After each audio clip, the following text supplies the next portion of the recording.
দেশে যাত্রা শুরু স্যাটেলাইট ভিত্তিক ইন্টারনেট স্টারলিংকের থাকছে দুটি প্যাকেজ। আজ থেকেই অর্ডার করতে পারবেন গ্রাহকরা।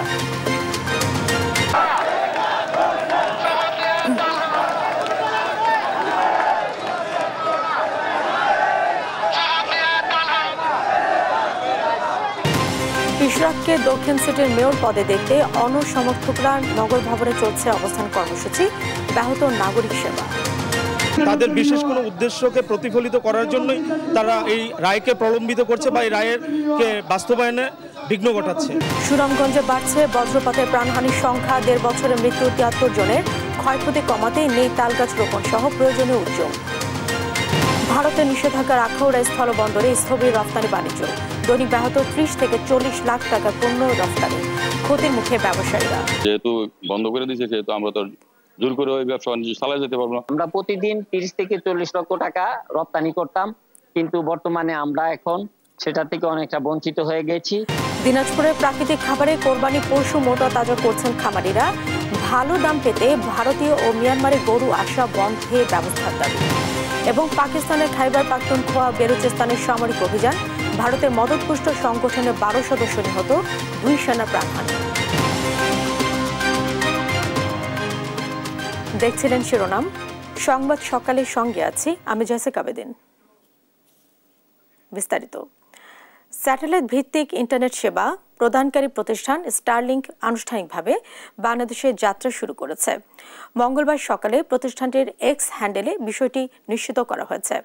ডাক, টেলিযোগাযোগ ও তথ্য প্রযুক্তি মন্ত্রণালয়ের প্রধান উপদেষ্টার বিশেষ সহকারী ফয়েজ আহমেদ তৈয়ব বিষয়টি নিশ্চিত করেছেন। প্রধান উপদেষ্টার বিশেষ সহকারী বলেন, শুরুতে স্টারলিংক দুটি প্যাকেজ দিয়ে শুরু করেছে, স্টারলিংক রেসিডেন্স এবং স্টারলিংক রেসিডেন্স লাইট। মাসিক খরচ একটি ৬,০০০ টাকা, অপরটি ৪২০০। তবে সেটআপে যন্ত্রপাতির জন্য ৪২,০০০ টাকা এককালীন খরচ হবে। নেই কোনো স্পিড ও ডাটা লিমিট। গ্রাহক ৩০০ MBPS পর্যন্ত গতির আনলিমিটেড ডেটা ব্যবহার করতে পারবেন। তিনি আরও বলেন, বাংলাদেশের গ্রাহকরা আজ থেকেই অর্ডার করতে পারবেন।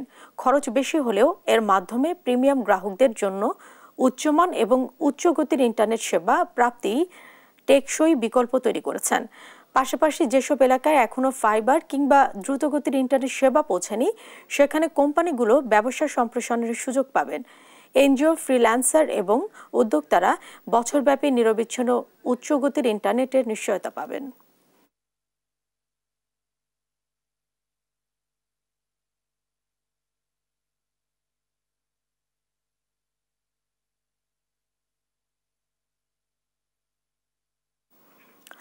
ঢাকা দক্ষিণ সিটি কর্পোরেশনের মেয়র পদে ইঞ্জিনিয়ার ইশরাক হোসেনকে দায়িত্ব বুঝিয়ে দেওয়ার দাবিতে আন্দোলন অব্যাহত রেখেছে তার কর্মী সমর্থকরা।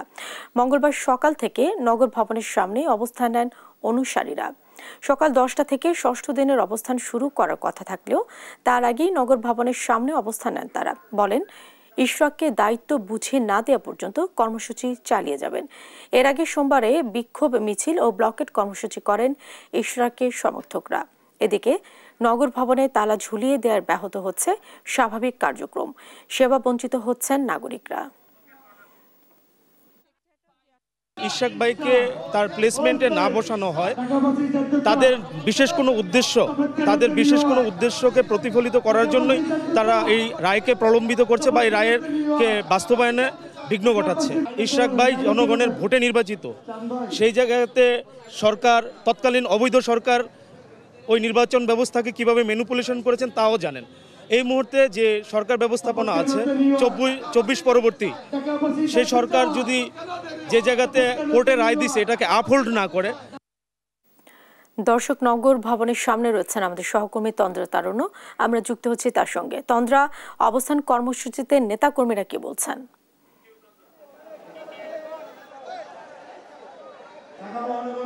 জেসিকা, আজকে কিন্তু যে অবস্থান কর্মসূচি চলছে ইশরাকপন্থীদের, তার কিন্তু আজকে ৬ষ্ঠ দিন, এবং ৬ষ্ঠ দিন অনুযায়ী আজকেও যেমনটা কথা ছিল গতকালকের ঘোষণা অনুযায়ী আজকে কিন্তু সকাল ১০টা থেকে বিকেল ৫টা পর্যন্ত তাদের এই কর্মসূচিগুলো হওয়ার কথা, এবং সেই অনুযায়ী কিন্তু আজকে সকাল থেকে আমরা দেখেছি যে এখানে ছোট ছোট ব্যানার, ছোট ছোট দলে দলে আসলে মিছিল করে করে আসলে ইশরাকপন্থী যারা রয়েছেন তারা কিন্তু আসলে এখানে আসছে নগর ভবনের সামনে। এবং এখন পর্যন্ত যদি একটু বলি আপনাদেরকে, যে এখন পর্যন্ত কিন্তু আমরা দেখছি যে আসলে এখানে ইশরাকপন্থী যারা রয়েছেন ঢাকাবাসী বা নগরবাসীর ব্যানারে করে কিন্তু আসলে সবাই এখানে একত্রিত হয়েছেন, এবং তারা বারবারই যেটি বলছেন যে আসলে তাদের যে দাবি সেটি হচ্ছে যে ইশরাক হোসেনকে আসলে মেয়র হিসেবে শপথ পাঠ করানো যে ব্যাপারটি রয়েছে সেটি কিন্তু তারা বারবার বলছেন যে আসলে যতক্ষণ না পর্যন্ত শপথ পাঠ করানো হচ্ছে ততক্ষণ পর্যন্ত তাদের যে আন্দোলন সেটি কিন্তু চলবে। এবং পাশাপাশি যদি একটু বলে রাখি, তারা আরও একটি দাবি কিন্তু তারা উত্থাপন করছেন,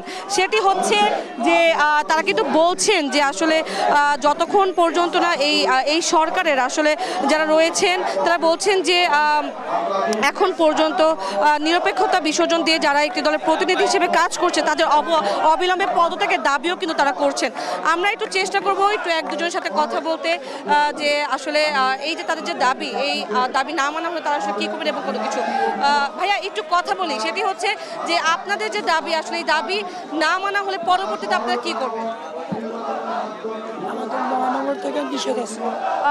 আমরা একটু চেষ্টা করি আসলে আরো দু একজনের সাথে একটু কথা বলার।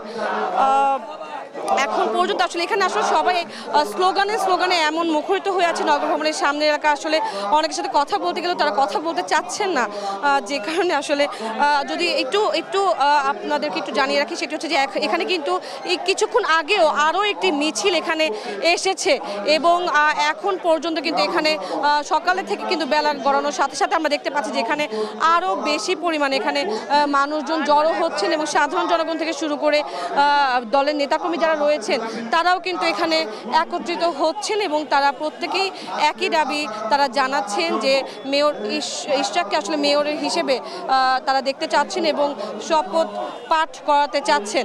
এবং আমরা একটু চেষ্টা করবো একজনের সাথে একটু কথা বলতে। ভাইয়া, এই যে আপনাদের যে দাবি, এই দাবি না মানা হলে আসলে পরবর্তীতে আপনারা কি করবেন? এই দাবি না মানার তো কোনো অবকাশ নাই, এই দাবি মানতে হবে। এই দাবি না মানা পর্যন্ত আমরা রাজপথে থাকবো, এই দাবি না মানা পর্যন্ত এই আন্দোলন চলবে। কি মনে করছে, মানে এখন পর্যন্ত কেন শপথ পাঠ করানো হচ্ছে না, কেন করা হচ্ছে না, কি মনে করছেন? এখানে কিছু ষড়যন্ত্র হয়তো করতেছে আওয়ামী লীগ দূষরের যারা আছে, এদের এখনো পর্যন্ত এই ঢাকার দক্ষিণ সিটি কর্পোরেশনের কলকাঠি তারা এখনো নাড়ছে, এই জন্যই দাবি করতেছে না। তাদেরকে উচ্ছেদ করতে পারলেই ইশরাক হোসেনকে আমরা মেয়র হিসাবে দেখতে পারবো। যেমনটা বলছিলেন যে আসলে তাদের যে দাবি আছে সেই দাবি না মানা পর্যন্ত কিন্তু তারা আরও বেশি কঠোর কর্মসূচি পালন করার হুঁশিয়ারি তারা দিয়েছেন, এবং তারা বলছেন যে আসলে যদি কোনো চক্র থেকে থাকে যারা আসলে কাজ করছেন এই ব্যাপারে, তারা বলছেন যে অবিলম্বে তারা পদত্যাগও তাদের দাবি করছেন। তো এই ছিল আমার কাছে নগর ভবনের মূল ফটকের সামনে থেকে সর্বশেষ। তন্দ্রা, ধন্যবাদ আপনাকে। দর্শক, ঢাকা দক্ষিণ সিটি কর্পোরেশনের মেয়র ইশরাক হোসেনকে দায়িত্ব বুঝিয়ে দেওয়ার দাবিতে আন্দোলন অব্যাহত রেখেছে তার কর্মী সমর্থকরা, সে বিষয়ে জানাচ্ছিলেন সহকর্মী তন্দ্রা তারুণ্য। জাতীয় নির্বাচনের পূর্বে ঢাকা সিটি কর্পোরেশন সহ সব স্থানীয় নির্বাচনের দাবি জানালেন জাতীয় নাগরিক পার্টির উত্তরাঞ্চলের মুখ্য সংগঠক সার্জিস আলম। সোমবার রাতে নিজের ভেরিফাইড ফেসবুক পেজে দেয়া পোস্টে এই দাবি জানান তিনি। সার্জিস ফেসবুক পোস্টে উল্লেখ করেন, জাতীয় নির্বাচনের পূর্বে ঢাকা সিটি কর্পোরেশন সহ সব স্থানীয় নির্বাচন হলে ইশরাকের মতো যোগ্য ব্যক্তিরা তুলনামূলক লেভেল প্লেইং ফিল্ডে প্রতিযোগিতা করে গ্রহণযোগ্যতা এবং জনপ্রিয়তার মাপকাঠিতে জনপ্রতিনিধি নির্বাচিত হবে। স্থানীয় সরকারি বিভিন্ন পর্যায়ের অফিসগুলোতে জনপ্রতিনিধির অভাবে যে সেবাগুলো বিঘ্নিত হচ্ছে, জনগণ সেই সেবাগুলো আবার পেতে শুরু করবে। সরাসরি জাতীয় নির্বাচন হলে যদি অপ্রত্যাশিত কিছু বিষয় পরিলক্ষিত হয় তাহলে সেগুলো সংশোধনের আর সুযোগ থাকবে না বলে উল্লেখ করেন সার্জিস।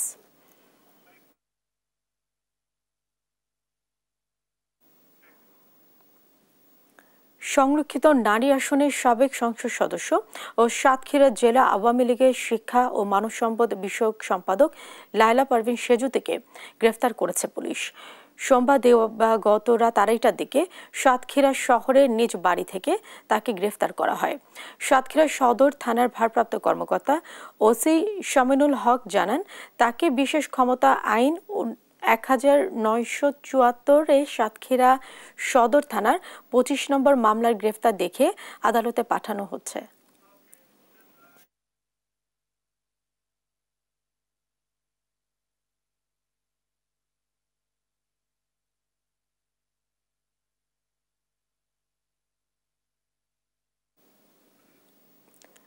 দুই দিনের সফরে মঙ্গলবার ঢাকা সফরে আসছেন নরওয়ের আন্তর্জাতিক উন্নয়ন প্রতিমন্ত্রী স্টাইন রেনাতে জেহেম। তার সফরে রোহিঙ্গার সমস্যা প্রাধান্য পাবে। পররাষ্ট্র মন্ত্রণালয় জানিয়েছে, 2 দিনের বাংলাদেশ সফরে তিনি কক্সবাজারের রোহিঙ্গা ক্যাম্প পরিদর্শনে যাবেন। ঢাকা সফরকালে তিনি অন্তর্বর্তী সরকারের প্রধান উপদেষ্টা ডক্টর মোহাম্মদ ইউনূস, প্রধান উপদেষ্টা জাতীয় নিরাপত্তা উপদেষ্টা ও রোহিঙ্গা সমস্যা ও অগ্রাধিকার প্রাপ্ত বিষয়াবলী সংক্রান্ত বিশেষ প্রতিনিধি খলিলুর রহমান, পররাষ্ট্র উপদেষ্টা মোহাম্মদ তৌহিদ হোসেন ও পরিবেশ, বন ও জলবায়ু এবং পানি সম্পদ উপদেষ্টা সৈয়দা রিজওয়ানা হাসানের সঙ্গে সাক্ষাৎ করার কথা রয়েছে। প্রতিমন্ত্রী রোহিঙ্গা ক্যাম্প পরিদর্শনের পাশাপাশি বাংলাদেশে থাকা নরওয়ের কিছু প্রকল্প, জলবায়ু উন্নয়ন ইস্যু নিয়ে আলোচনা হতে পারে। বৃহস্পতিবার সকালে ঢাকা ত্যাগ করার কথা রয়েছে নরওয়ের প্রতিমন্ত্রীর।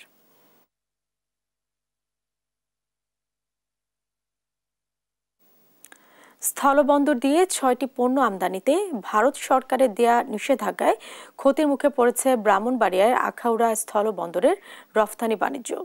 নিষেধাজ্ঞার দ্বিতীয় দিনে হিমায়িত মাছ, ভোজ্য তেল ও পাটের রশি ছাড়া রফতানি হয়নি কিছুই। ব্যবসায়ীরা বলছেন, যেসব পণ্যে নিষেধাজ্ঞা দেওয়া হয়েছে তার বেশিরভাগই রফতানি হতো এই বন্দর দিয়ে। এতে প্রতিদিন অন্তত 30 থেকে 40 লাখ টাকার পণ্য রফতানি ব্যাহত হচ্ছে।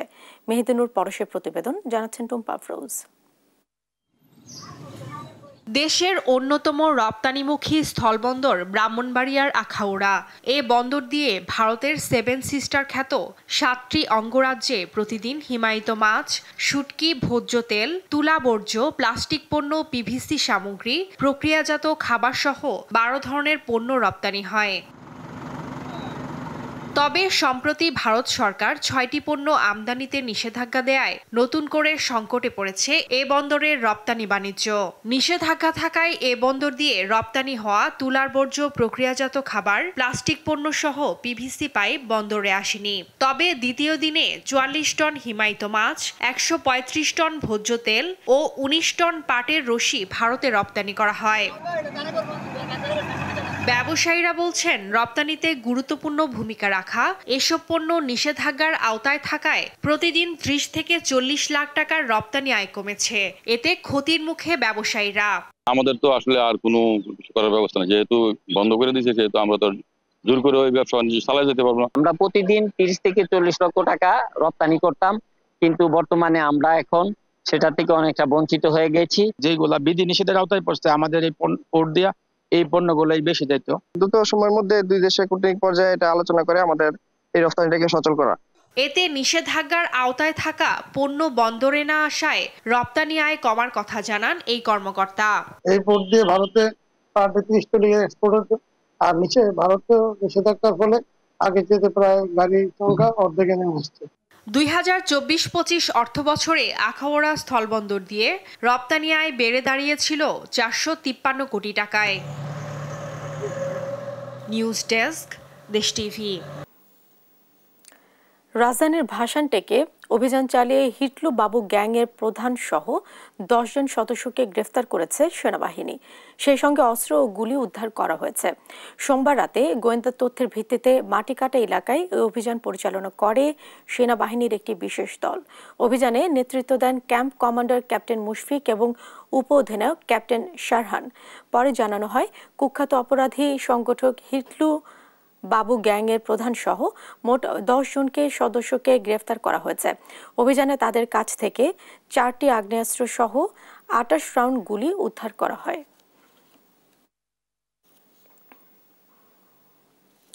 দিনাজপুরে কোরবানির ঈদ সামনে রেখে পশু মোটা তাজা করছেন খামারিরা। তারা বিজ্ঞানসম্মত ও স্বাস্থ্যসম্মতভাবে প্রস্তুত করছেন কোরবানির এসব পশু। ভারত ও মিয়ানমার থেকে গরু না আসলে এবার আশানুরূপ দাম পাওয়ার আশা তাদের। সহকর্মী হারুনুর রশিদের পাঠানো তথ্য ছবিতে আরও জানাচ্ছেন অঙ্কন চৌধুরী। দিনাজপুর জেলার ১৩টি উপজেলায় মোট ১,৬৪,৬৫৬টি গরু মহিষ ও ২,৪১,৩৩৫টি ছাগল ভেড়া মোটাতাজাকরণ করা হয়েছে। খামারিরা উপজেলা ও জেলা প্রাণী সম্পদ অধিদপ্তরের সঙ্গে নিবিড় যোগাযোগ রেখে বিজ্ঞানসম্মত স্বাস্থ্যসম্মত উপায়ে মোটাতাজাকরণ করেছে। সবকিছু ঠিক থাকলে এবার ভালো লাভের আশা করছে খামারিরা। প্রাকৃতিক খাবারে এসব গরু ছাগল মোটাতাজা করা হয়েছে। তবে ভারতীয় ও মিয়ানমারের গরু আসলে লোকসানের মুখে পড়তে হবে খামারিদের। তাই গরু আমদানি বন্ধে উদ্যোগ দেখতে চান তারা। গরু তো আমরা কুরবানির জন্য রেডি করছি, খাদ্যের দাম বেশি হওয়ার কারণে, লেবারের দাম বেশি হওয়ার কারণে আমরা হিমশিম খাচ্ছি। যদি ইন্ডিয়া থেকে গরু না আসে তাহলে খামারে কিছু লাভবান হবো, আর না হলে তো আমাদের লস যাবে। এখানে দেশি গরু, শাহিওয়াল গরু, ফ্রিজিয়ান, তারপরে নেপালি গির, কিছু ইন্ডিয়ান বলদ, সব মিলাই সব ধরনের গরু আমরা রাখার চেষ্টা করছি। ক্রেতাদের কথা চিন্তা করে ছোট থেকে বড় পর্যন্ত সব ধরনের গরু রাখানো আছে। খামারিদের নিয়মিত পরামর্শ ও সহযোগিতা দেওয়া হচ্ছে বলে জানান উপজেলা প্রাণী সম্পদ কর্মকর্তা। গবাদি পশু যেন নিরাপদ পদ্ধতিতে স্বাভাবিক দানাদার খাবার এবং সবুজ ঘাস খড় খাওয়ানোর মাধ্যমে যেন লালন পালন করা হয় এবং ক্ষতিকারক অ্যান্টিবায়োটিক এবং স্টেরয়েড যেন ব্যবহার না করা হয়। এই কারণে আমরা আমাদের এই খামারগুলোকে আমরা প্রতিনিয়ত আমরা মনিটর করছি এবং নিরাপদ পদ্ধতিতে যেন মাংস উৎপাদন করা সম্ভব হয়, আমরা এভাবে তাদেরকে পরামর্শ দিয়ে যাচ্ছি। এবার কুরবানিতে দিনাজপুর জেলার ১৩টি উপজেলায় পশুর চাহিদা ২,৬৯,৮৬৫টি। নিউজ ডেস্ক, দেশ টিভি। দিনাজপুরে বিভিন্ন খামারে প্রস্তুত করা হচ্ছে কোরবানি পশু। প্রাকৃতিক উপায়ে মোটা তাজা করা হচ্ছে এসব গরু। আরও জানাতে সরাসরি যুক্ত হচ্ছেন সহকর্মী হারুনুর রশিদ। হারুন, খামারিরা কেমন লাভের আশা করছে? জি, দিনাজপুরের ১৩টি উপজেলায় খামারিরা প্রত্যাশা করছেন যে তাদের যদি পশুগুলো ঠিক মতো দাম পায় তাহলে তারা কিন্তু অনেকটাই আপনার লাভবান হবে। আপনাদের বিদেশে যে গরুগুলো সাধারণত ভারত এবং মায়ানমার থেকে গরুগুলো আসে, সেই গরুগুলো যদি না আসে সেটা কিন্তু তাদের প্রত্যাশা। তা আমি এখানকার খামারির সঙ্গে কথা বলবো, যে খামারি আমার সাথে আছেন, আসলে কি কি প্রক্রিয়ার মধ্য দিয়ে তারা তাদের এই যে পশুগুলো পালন করছে এবং করে বাজারজাত করবার জন্য যে প্রস্তুতি আছে, কি ধরনের প্রস্তুতি, আমি আপনাদের কথা বলবো। আমার কাছে খামারি আছেন, আমি আমাদের জানাবেন আসলে কি কি প্রস্তুতি আপনাদের আছে। আমাদের ২০২৫ কুরবানিকে কেন্দ্র করে আমাদের প্রায় ১৩০টির মতো গরু প্রস্তুত করা হয়েছে। আমরা সম্পূর্ণ দেশীয় ভাবে গরুগুলো প্রস্তুত করে থাকি। ক্রেতার কথা চিন্তা করে আমরা এবার ছোট থেকে বড় সকল প্রকার দামের গরু রাখার চেষ্টা করেছি। আমরা গরুকে সম্পূর্ণ দেশীয় ভাবে ঘাস, খড় এবং সামান্য কিছু দানাদার দিয়ে প্রস্তুত করে থাকি। ধন্যবাদ। উনি আমাদেরকে জানালেন যে দেশীয় প্রক্রিয়া যে গোটা গরু মোটাতাজাকরণের যে ধরনের নিয়মকানুন আছে তারা সেটা মেনে নিয়েছে এবং মেনে পশুপালন করছেন, এবং পাশাপাশি যে ডাক্তারের যে চিকিৎসা আছে সেই চিকিৎসাগুলো তারা নিচ্ছেন। এবং আমরা প্রাণী সম্পদ কর্মকর্তার সঙ্গে কথা বলেছি, তারা আমাদেরকে জানিয়েছেন যে দেশে আমাদের দিনাজপুর জেলায় ২,৬৯,৪৮৫টি গরুর চাহিদা রয়েছে এবং তার বিপরীতে গরু অনেক বেশি আমাদের দেশে জেলায় এখন আছে। এই গরুগুলো দেশের বিভিন্ন জেলাগুলোতে নিয়ে গেলে তারা লাভবান হবে। এতটুকুই ছিল দিনাজপুর থেকে গরুর খামার থেকে বিস্তারিত। আপনাকে ধন্যবাদ। দর্শক, কোরবানি পশু প্রাকৃতিক উপায়ে মোটা তাজা করা হচ্ছে দিনাজপুরে, সে বিষয়ে জানাচ্ছিলেন সহকর্মী হারুনুর রশিদ। মুন্সিগঞ্জের মীরকাদিমে পারিবারিক কলহের জেরে স্ত্রী মিতু আক্তারকে ধারালো বটি দিয়ে কুপিয়ে হত্যা করে থানায় আত্মসমর্পণ করেছে স্বামী সুমন শাহজাহান। সোমবার রাত ৩টার দিকে হত্যাকাণ্ড ঘটিয়ে ভোর ৫টার দিকে সে পুলিশের কাছে আত্মসমর্পণ করে। ৮ মাস আগে তাদের বিয়ে হলেও শুরু থেকে দাম্পত্য কলহ চলছিল। হত্যার আগের রাতে সুমন বন্ধুদের সঙ্গে মদ্যপান করে, এরপর স্ত্রীকে নির্মমভাবে হত্যা করে। পুলিশ মরদেহ উদ্ধার করে ময়নাতদন্তে পাঠিয়েছে এবং মামলার প্রস্তুতি চলছে।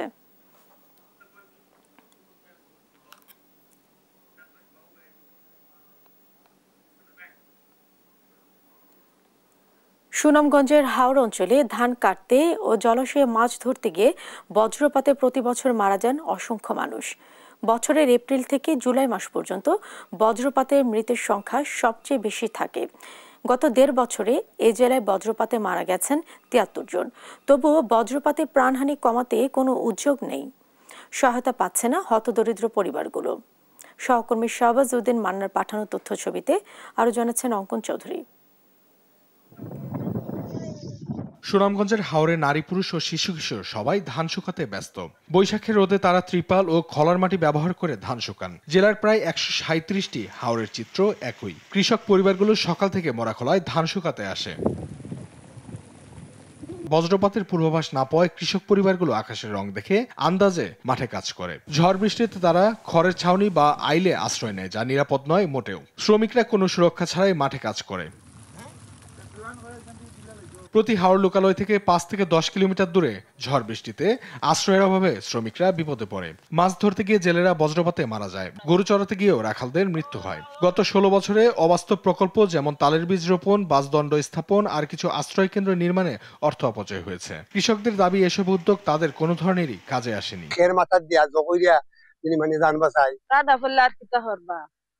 অনেক দানের মাছ আমরা যাই এখন টাকা টাকি করে দল হইলে দল হয়ে একখানে বস কাম করলে মেঘের মাঝ হই বৃষ্টি মেঘ বাদল হইলে টাটা টুটা মারে মানুষ প্রত্যেক বছরে ২-৪ টাটায় মরে।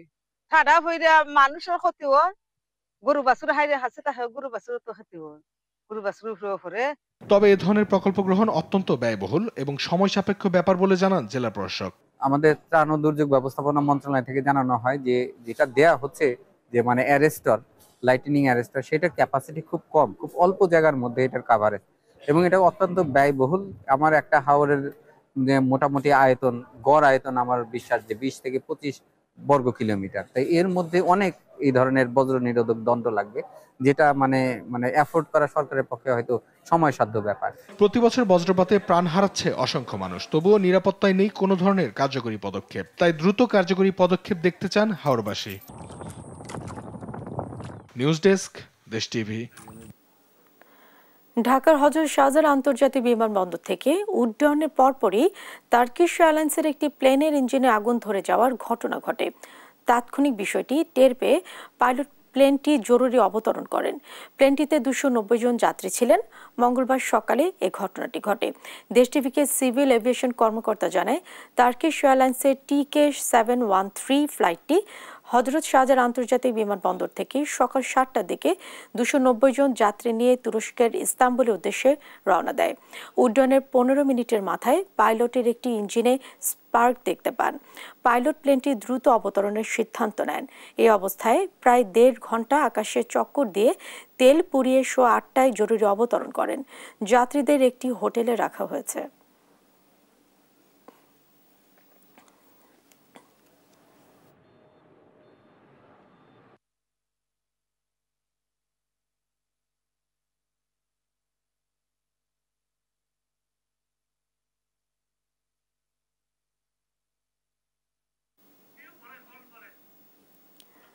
প্রয়োজন নেই, তবু নির্মাণ করা হচ্ছে ব্রিজ। প্রায় ৪২ লাখ টাকা ব্যয়ে তৈরি হচ্ছে একটি ব্রিজ, যা ব্যবহার করবেন মাত্র কয়েকজন ব্যক্তি। এমন একটি ব্রিজ নির্মিত হচ্ছে পঞ্চগড়ের তেঁতুলিয়া উপজেলার মণ্ডলপাড়া এলাকায়। স্থানীয়রা বলছেন এটি সম্পূর্ণ অপ্রয়োজনীয় একটি প্রকল্প। আর প্রশাসন বলছে ঠিকাদার পুরো টাকা তুলে নেয়ার এর নির্মাণ কাজ বন্ধ রাখা সম্ভব নয়।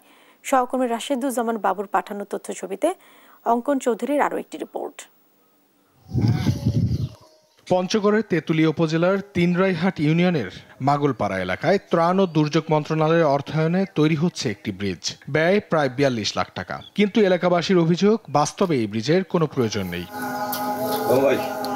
যে স্থানে ব্রিজ নির্মাণ করা হচ্ছে সেখানের এক পাশে আইল থাকলেও অপর পাশে নেই কোনো রাস্তা, অর্থাৎ ব্রিজটি বাস্তবে ব্যবহারযোগ্যই নয়। নেই কোনো প্রকল্প বোর্ড, ঠিকাদারি প্রতিষ্ঠানের নাম, কাজের সময়সীমা কিংবা ব্যয়ের রসিদ বিবরণ। স্থানীয়দের অভিযোগ, মাত্র কয়েকজন প্রভাবশালী ব্যক্তির স্বার্থেই এই প্রকল্প হাতে নেওয়া হয়েছে।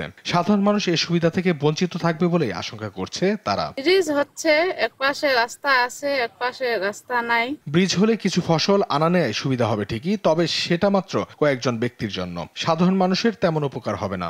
এই যে একটা ট্রলি পার হবে কিংবা এই যে মালামালগুলো মাথায় করে নিয়ে আসবে, ভ্যানে করে নিয়ে আসবে, এই ক্যানেলটা শুধু এই পানিটা বর্ষাকালে তো পানি ভরে যায়, এই জন্য 8 মাসে আবার তো নিচ দিয়ে আমার চলাফেরা করতে পারে। ব্রিজটা হোক, ও পাশে রাস্তা আমরা দিব ইনশাল্লাহ। আর এই পাশে রাস্তার তো জমি অধিগ্রহণ করা আছে, আরো কিছু হয়তো আমাদেরকে মাটি ভরাট করতে হবে যদি আমরা ট্রলি দিয়ে ধান বা অন্যান্য ফসল দিয়ে আনতে চাই। বৃষ্টির কাজ এখন বন্ধ করা সম্ভব নয়, কারণ প্রায় পুরো টাকায় উত্তোলন করে নিয়েছে ঠিকাদারি প্রতিষ্ঠান। তবে ঊর্ধ্বতন কর্তৃপক্ষকে অবহিত করা হয়েছে বলে জানান উপজেলা নির্বাহী অফিসার। অনেক আগের প্রকল্প, সরকারি অর্থ ব্যয় ইতিমধ্যে হয়ে গেছে, এখানে কিছু টাকা শুধুমাত্র অবশিষ্ট আছে, যেটা কাজ শেষে যিনি ঠিকাদার তিনি পাবেন। এই পর্যায়ে এসে প্রকল্প থামানোর কোনো সুযোগ নাই। আমাদের উপজেলা পর্যায়ে আর কি আমরা চেষ্টা করতেছি এটাকে কিভাবে সচল করা যায়। জনগণের করের টাকায় গড়ে উঠেছে এমন প্রকল্প যা উপকারে আসবে শুধুই গুটি কয়েকের। তাই প্রয়োজন নয়, প্রভাবই যেন প্রকল্পের মাপকাঠি হয়ে দাঁড়িয়েছে এখানে, এমনটাই ধারণা স্থানীয়দের। নিউজ ডেস্ক, দেশ টিভি।